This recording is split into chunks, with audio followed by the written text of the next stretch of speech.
This is the explanation for question 9 on homework 4. This asks us to imagine a carnival ride. That way's up, so this is a vertical circle, where a person is rotating around at some angular velocity omega, and the radius of this circle is known. And let me make sure that I'm saying the right things. Yes. So the first part A says, draw force diagrams at the top, at the middle, and at the bottom. And let's do the top and the bottom first. So at the top, well, the person's standing on a platform.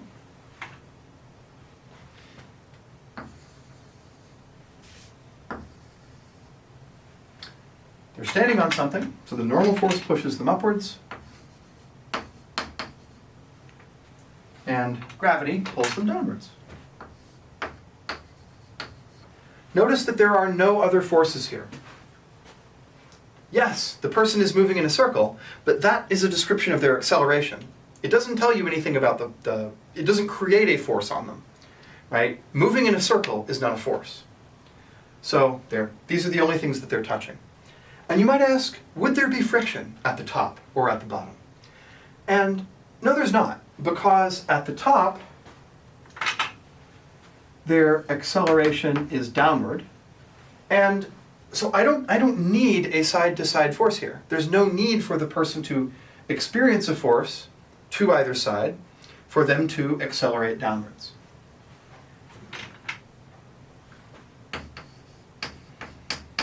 And at the bottom,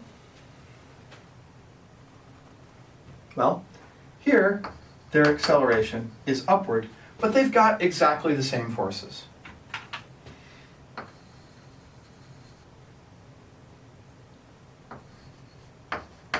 They're not going to be the same size, but they're going to be the same ones.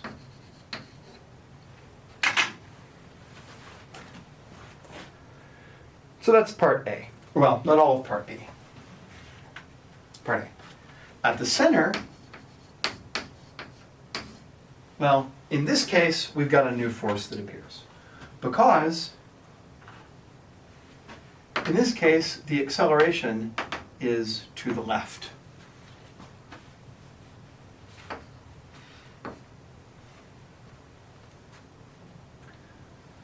So we've got the same forces that we have before. We have a normal force pushing them up. We have gravity pulling them down. But in order for them to accelerate to the left, we need some force to keep them anchored on the platform, because otherwise, imagine that this platform were covered in ice or something. Well, the platform would move to the left, but they would, in the absence of any horizontal force, just keep moving upward. So we need a force pointing to the left, and the only available force is friction.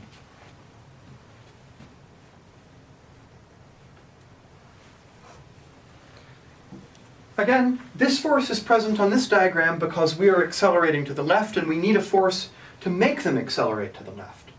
Top and bottom, the acceleration is only downward or upward, only in the y direction, so there's no horizontal force. So that's part A. Part B says, how does the scale reading, this yellow thing is the scale that the person is standing on, how does the scale reading relate to the forces? I've drawn my force diagram so big that I haven't really left any room for writing other things. So this is part A. Part B, the scale reading is the normal force. That's what scales read. Part C says, find this, C and D says, find the scale reading at the top and the bottom. So I'm going to erase the board. I'm going to do these one at a time. Just get this out of here. So part C says find the scale reading at the top. I'm going to use a coordinate system throughout where this way is the y direction and, well, where up is the y direction and left is the x direction when I need it. So at the top, sum of the forces equals ma. Only forces I have are in the y direction. So let's see, Fn minus mg equals may. But if I'm accelerating downward, this means ay equals minus omega squared r, right? Because here, the acceleration vector is downward. It's minus m omega squared r. So that means the normal force equals mg minus m omega squared r. So they feel a little bit lighter at the top. Now, let's do the bottom. The only thing that changes, literally the only thing that changes, is this minus sign. So here, ay is plus m omega squared r. Now, acceleration is that way.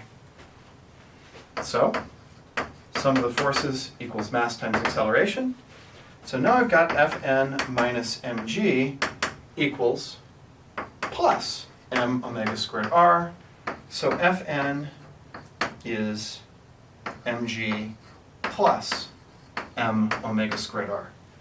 So the person feels a little bit lighter than their true weight at the top because they are accelerating downward, and at the bottom they feel a little bit heavier than their true weight because they're accelerating upward.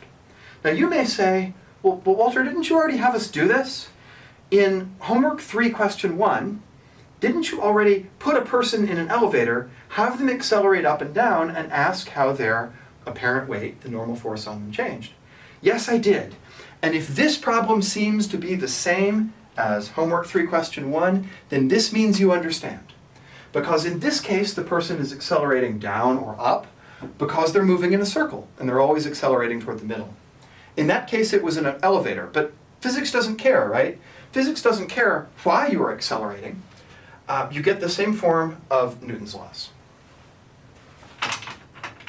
So that's part C. This is part D.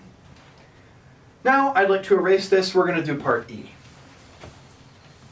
Part E says, what must the coefficient of friction be so they don't slide at the middle?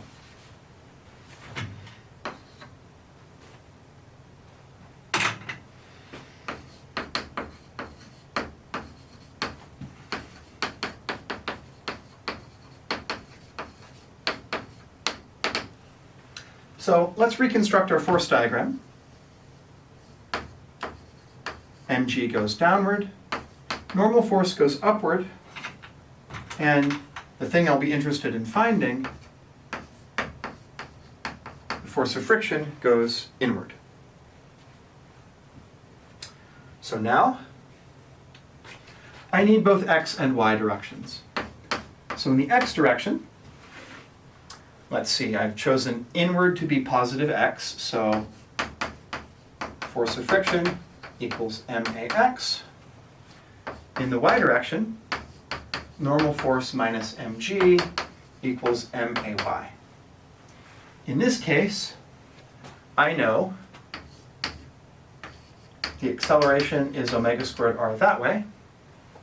So the acceleration in the x direction is omega squared r, positive.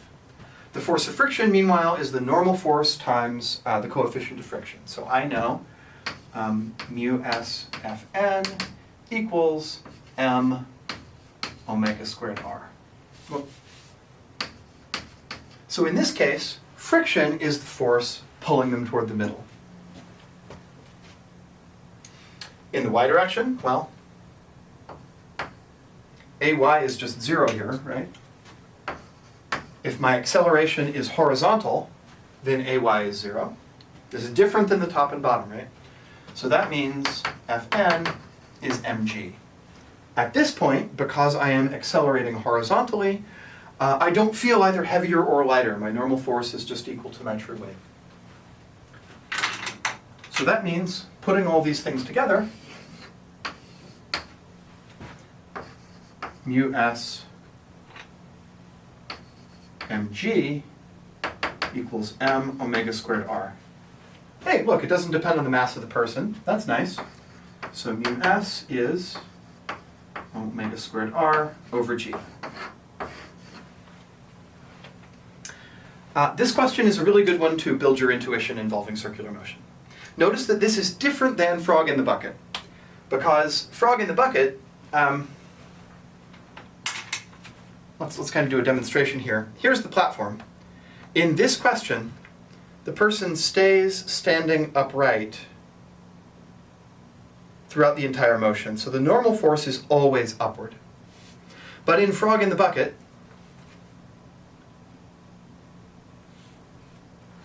the bucket's connected to a string, so at the top of the circle, the frog is upside down. So the normal force points straight down here, right? The bucket pushes the frog down, rather than this problem where you're still right side up at the top of the circle. So that's the difference.